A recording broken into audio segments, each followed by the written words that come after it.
জায়গাটা বেশ উঁচু ছিল, তাই লাফিয়ে আসতে হলো। রুজবা আর কিছু বলল না, চুপচাপ মাথা নিচু করেই দাঁড়িয়ে রইল।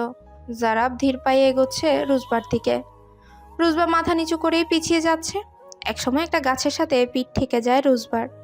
রুজবা পেছন ফিরে তাকিয়ে আবারও সামনে দাঁড়ানো জারাফের দিকে তাকালো। জারাফ বাঁকা হাসছে ওর দিকেই তাকিয়ে। রুজবা আবারও সরে যাচ্ছে, কারণ জারাফ এখন ওর দিকেই এগিয়ে আসছে। মাটি উঁচু নিচু হওয়ায় কিছুর সাথে বেজে রুজবা পড়ে যেতে নিলেই জারাফ রুজবার বাহু টেনে ধরে একটানে নিজের কাছে নিয়ে আসে। দুজনের মধ্যে এখন দূরত্ব নেই বললেই চলে। জারাফ রুজবার বাহু ধরে রেখে রুজবার দিকে তাকিয়ে আছে। রুজবাও মাথা উঁচু করে জারাফের সেই ভয়ঙ্কর চোখ জোড়ায় নিজেকে হারিয়ে ফেলছে। একজনের শ্বাস প্রশ্বাস আরেকজন একদম কাছ থেকে স্পষ্ট শুনতে পাচ্ছে। দুজন দুজনের চোখের দিকে পলকহীনভাবে দেখছে, যেন অনেক বছরের তৃষ্ণা মিটাচ্ছে একে অপরকে দেখে। এমন সময় এদিকে কেউ টর্চ লাইট মারায় ঘাবড়ে যায় রুজবা। ওর বাহু থেকে জারাফের হাত সরিয়ে নিয়ে বলল, কেউ এসছে বোধহয়, যদি আমাদের একসাথে দেখে ফেলে। জারাফ রুজবাকে বলল, ফিসফিস করে কথা বলো, নয়তো কেউ থাকলে শুনে ফেলবে। তো তুমি যাও, কেউ চলে এলে।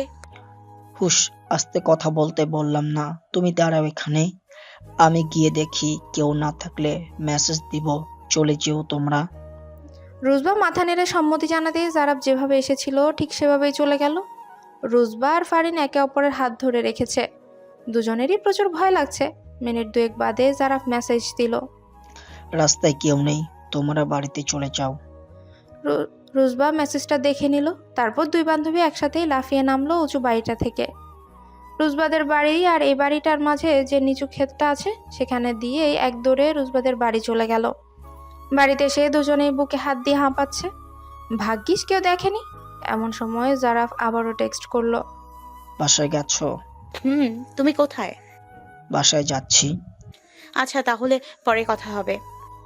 এই বলে অনলাইন থেকে বেরিয়ে গেল রুজবা। ফারিন রুজবাকে বলে নিজেদের বাড়ি চলে গেল। রুজবাও বিল্ডিং এর ভেতর ঢুকে পড়ল।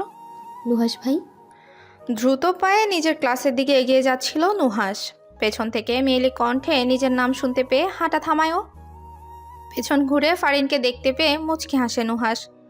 ফারিনের সামনে গিয়ে দাঁড়ায়। ফারিনের মাথার চুলগুলো এলোমেলো করে দিয়ে বলল, কেমন আছো? আলহামদুলিল্লাহ ভাই, আপনি? আমিও ভালো। আজ তুমি একা কেন? তোমার বান্ধবী কোথায়? ও ক্লাসে আছে। আমার আপনার সাথে কিছু কথা ছিল নুহাস ভাই। এখনই? এখন বললেই ভালো হয়। নুহাস হাত ঘড়িতে সময় দেখে নিয়ে বলল, আচ্ছা বলো, কোনো সমস্যা? কিয়ানের সাথে কিছু হয়েছে? না, কথাটা আসলে রুজবাকে নিয়ে। ফারিনের কথায় নুহাস কিঞ্চিত ভ্রু কুচকালো, বলল, রুজবাকে নিয়ে? ফারিন মাথা নাড়ালো। নুহাস আশেপাশে তাকিয়ে বলল। ফারিন সম্মতি জানাতেই নুহাস বলল। চলো।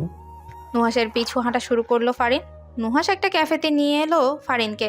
চেয়ার টেনে বসলো দুজনেই। নুহাস বলল, কি খাবে? আজ নয়, অন্যদিন। ক্যাফেতে এসে খালি মুখে বসে থাকাটা বেমানান লাগবে না? তার থেকে বরং কফি অর্ডার দিই। আচ্ছা। নুহাস একটা ছেলেকে ডেকে দুটো কফি অর্ডার দিল।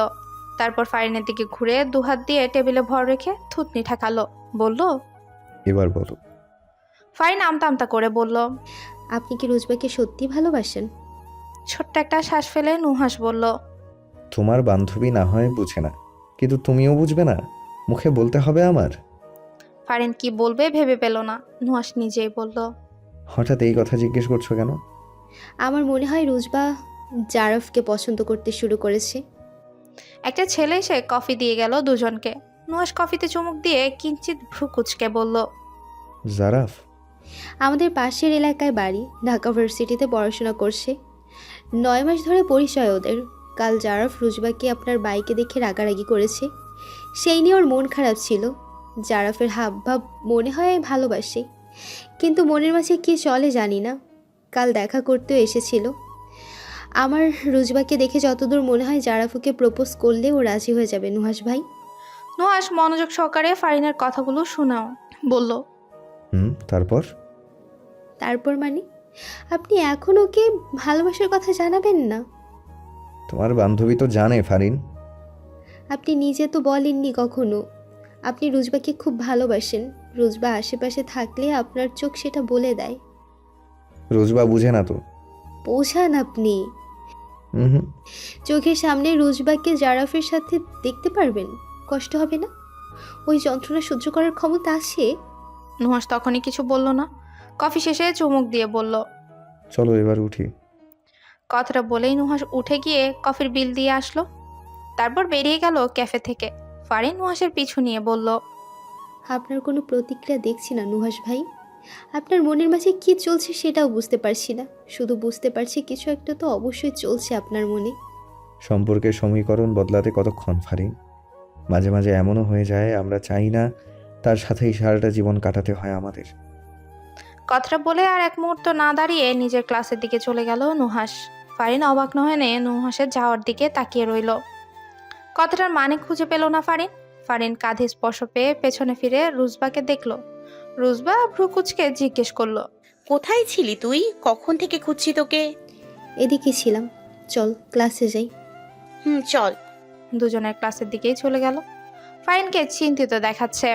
এটা অবশ্য রুজবার চোখের আড়াল হয়নি, কিন্তু ওই মুহূর্তে কিছু জিজ্ঞেস করলো না ফারিনকে। নুহাসের পুরো পরিবার দুপুরে খেতে বসেছে একসাথে, চুপচাপ সকলেই খাচ্ছে। নুহাস ওর বাবা নোমান ফারদিনকে বলল, আমার কিছু কথা আছে বাবা। নোমান সাহেব খাওয়ার বিরতি টেনে বলল, বলো। কথাটা বলেই ভাতের লোকমা মুখে দিল নোমান সাহেব। শাহানা ছেলের মুখের দিকে তাকিয়ে বোঝার চেষ্টা করলো নুহাস কি বলতে চাইছে, কিন্তু ওর মুখ দেখে কিছুই অনুমান করা যাচ্ছে না।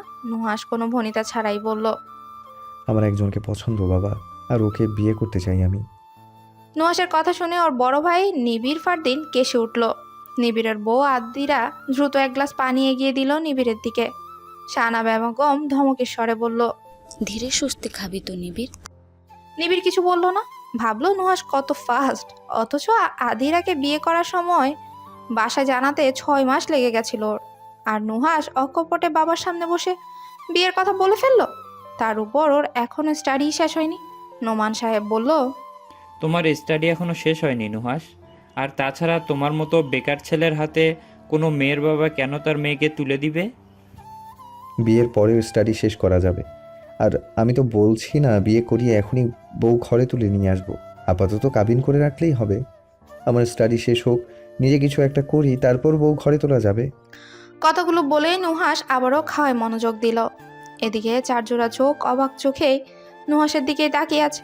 নীরবতা ভেঙে আদিরা বলল, মেয়ের ছবি দেখাও আমাদের। নেই।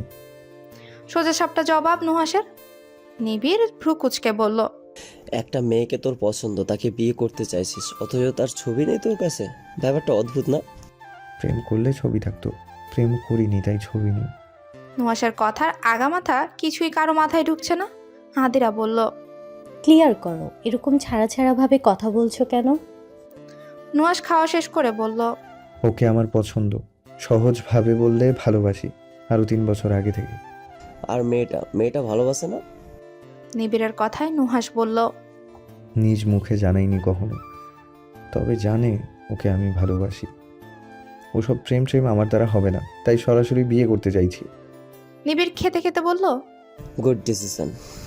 এতক্ষণে শাহানা বলল, মেয়ের বাড়ি কোথায়? বাবার নাম কি? রিয়ান ভাইয়ার শালি, জান্নাত ভাবির মামাতো বোন আর কি। বাবার নাম রায়হান আজাদ। এবার সবাই চট করেই রুজবাকে চিনে ফেলল। নোমান সাহেব বলল, যদি ওনারা রাজি না হন? তোমরা রাজি করাবে, আর কিভাবে রাজি করাবে সেটা তোমাদের বিষয়। রুজবাকে ছাড়া আমি অন্য কাউকে বিয়ে করছি না। কথাটা বলেই খাবার টেবিল ছেড়ে উঠে নিজের ঘরে চলে গেল নুহাস। নোমান সাহেব তার ছোট্ট ছেলে যাওয়ার দিকে তাকিয়ে দীর্ঘশ্বাস ছাড়ল। এই ছেলেটা তার ছোট থেকে বড্ড একরোখা আর জেদি। যখন যা বলেছে সেটাই করেছে। নোমান সাহেব এবার ভাবতে বসলো, রায়হান সাহেব কি রাজি হবে বেকার ছেলের হাতে মেয়ে তুলে দিতে? শাহানা বলল, আমি যাই দেখি, জান্নাতের সাথে কথা বলে দেখি। ওর তো মামাতো বোন। তুমি বরং কিয়ানের বাবার সাথে কথা বলে ওনাকে বলো রুজবার বাবাকে প্রস্তাব দিতে। দেখি বড় ভাই কি বলে। তোমার এই ছোট ছেলে আমাকে হাড়ে হাড়ে জ্বালিয়ে মারলো জন্মের পর থেকে। কথাটা বলেই নোমান সাহেব উঠে চলে গেলেন। নোমান সাহেবের বড় ভাই রোমান ফারদিন অর্থাৎ কিয়ানের বাবার সাথে কথা বলতে। নোমান সাহেব চলে যেতেই আদিরা খুশি মনে বলল, রুজবাকে কিন্তু আমার ভীষণ ভালো লাগে, খুব মিশুক মেয়েও, নুহাসের পছন্দ আছে। শাহানা ফুস করে একটা দীর্ঘশ্বাস ছেড়ে বলল, তোর দেবরের মাথায় কখন কি যে চাপে আল্লাহ জানে। কথাটা বলেই শাহানা টেবিল গোছাতে শুরু করলো। আদিরা আর কথা না বাড়িয়ে এঁটো বাসন নিয়ে কিচেনে চলে গেল। মাগরিবের নামাজের পর রায়হান সাহেব আর রুমান সাহেব বাজারের এক চায়ের দোকানে বসে চা পান করছে। কথাবার্তা বলার এক পর্যায়ে রুমান সাহেব বলল, বিআই, রুজবা মায়ের বিয়ে নিয়ে কিছু ভাবছেন নাকি? বিয়ে শাদী দিবেন এখন? রায়হান সাহেব চায়ের কাপে চুমুক দিয়ে বলল, এখনো ওর বিয়ে নিয়ে ভাবছি না, সবে তো কলেজে পড়ে, ইন্টার পাশ করুক, তারপর ভেবে দেখা যাবে। আসলে আমি রুজবা মায়ের জন্য একটা সম্বন্ধ এনেছিলাম। মেয়েকে তো এখন বিয়ে দিচ্ছি না বিয়াই। ওনারা এখনই বউ ঘরে তুলবে না, আপাতত কাবিন করিয়ে রাখতে চাইছে। আপনি চাইলে ভেবে দেখতে পারেন একবার। আজকালকার যুগে কখন কি হয় বলা তো যায় না, বাজে ছেলেদের পাল্লায় পড়ে যেতে পারে। তার থেকে ভালো না সেরকম কিছু একটা হওয়ার আগে মেয়েকে কারোর সাথে বেঁধে ফেলা। আমার মেয়ের উপর আমার বিশ্বাস আছে বেয়াই, ও এরকম কিছু করবে না যাতে আমার মানহানি হয়। আর তাছাড়া বিয়ের পরে অনেকে স্বামী সংসার ফেলে চলে যাচ্ছে, তাদেরকে তো তার স্বামী সংসারের মায়া বেঁধে রাখতে পারছে না। আমি রুজবার কথা বলছি না, আমি তো শুধু উদাহরণ দিলাম। আর তাছাড়া ছেলেদের পরিবারকেও আপনি চিনেন, চেনা জানার মধ্যেই। রায়হান সাহেব কিছুক্ষণ ভেবে বলল, আমার চেনা জানা? হ্যাঁ, আমার ছোট ভাই নোমানের ছোট ছেলের জন্য। নুহাসকে তো চিনেনি আপনি? নুহাস আর কিয়ান তো মাঝে মাঝেই রিয়ান আর জান্নাতের সাথে জান্নাতদের বাড়ি আসা যাওয়া করে। হ্যাঁ, চিনতে পেরেছি।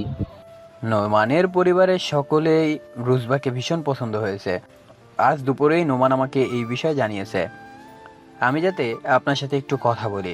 আপনি চাইলে নোমানের সাথেও সরাসরি কথা বলতে পারেন। যতদূর শুনেছি ছেলে পড়াশোনা করছে, কোনো বাবা কি তার মেয়েকে বেকার ছেলের হাতে তুলে দেয়? সেজন্যই তো ওরা এখন শুধু কাবিননামা করে রাখতে চাইছে। ছেলে যখন নিজের লাইন ঘাট ধরবে তখন বউ ঘরে তুলবে। আমি নোমানকে আসতে বলছি, আপনি ওর সাথে সরাসরি কথা বলে দেখুন। না না বিয়াই, তার দরকার নেই। আমি এখন মেয়ে বিয়ে দিব না। আহা, একবার কথাই বলে দেখুন না। রায়হান সাহেবের কথায় তোয়াক্কা না করে রুমান সাহেব তার ছোট ভাইকে ফোন করে এখানে ডাকলো। রুমান সাহেব হেসে বলল, নোমান বাজারেই আছে, 2 মিনিটের মাঝেই এসে পড়বে।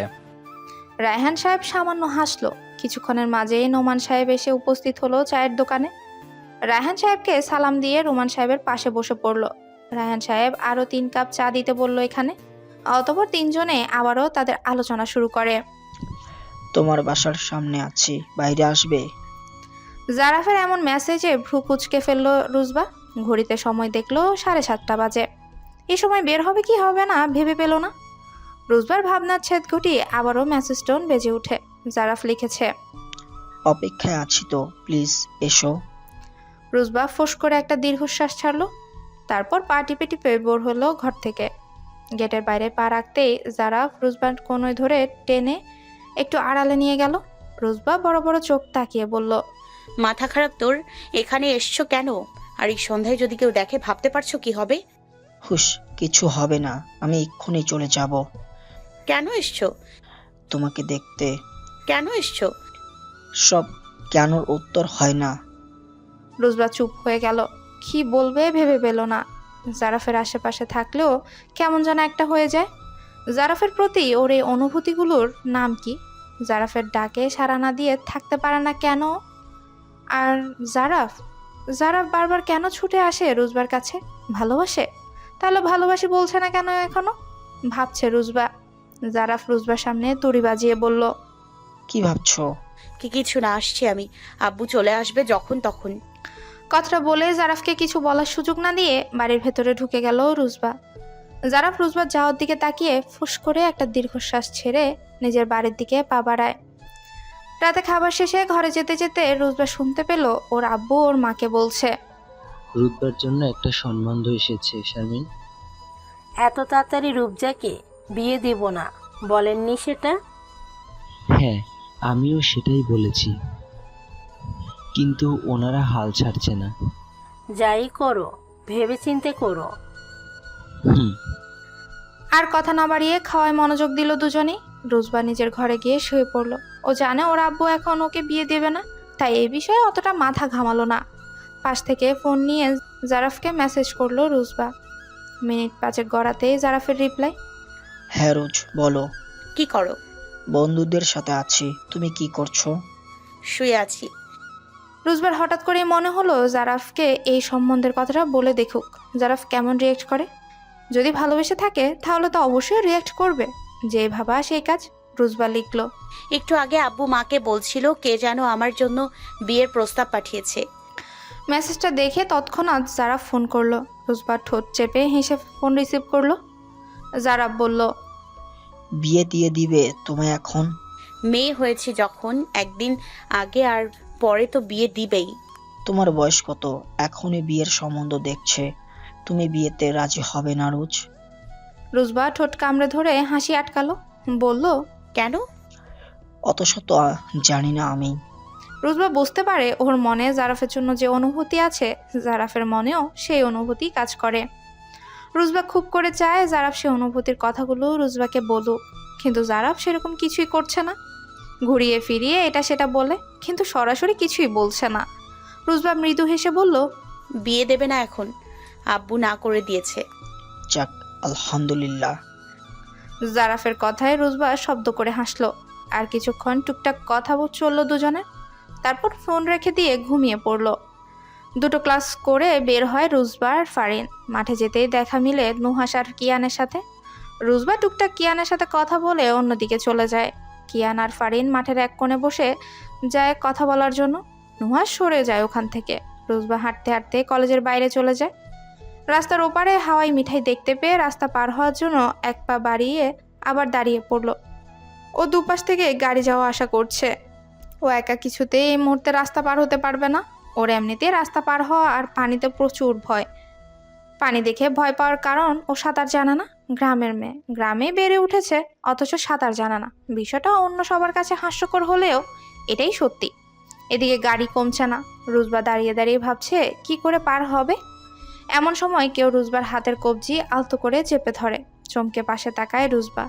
নুহাস ওর হাত ধরে সামনের দিকে তাকিয়ে আছে। রোজবার বুকটা ধক করে উঠে নুহাসের স্পর্শ পেয়ে। এই প্রথমবার নুহাসের স্পর্শ পেল সে। সেদিন নুহাসের বাইকে উঠলো, নুহাসকে স্পর্শ করেনি রোজবা, আজই প্রথম। রোজবা হাত ছাড়াতে গেলে নুহাস শক্ত করে রোজবার হাত চেপে ধরে রাস্তা পার হয়। নুহাস হাওয়াই মিঠাইয়ের কাছে গিয়ে রোজবার হাত ছেড়ে দেয়। রোজবা তখনও অবাক চোখে নুহাসকে দেখছে।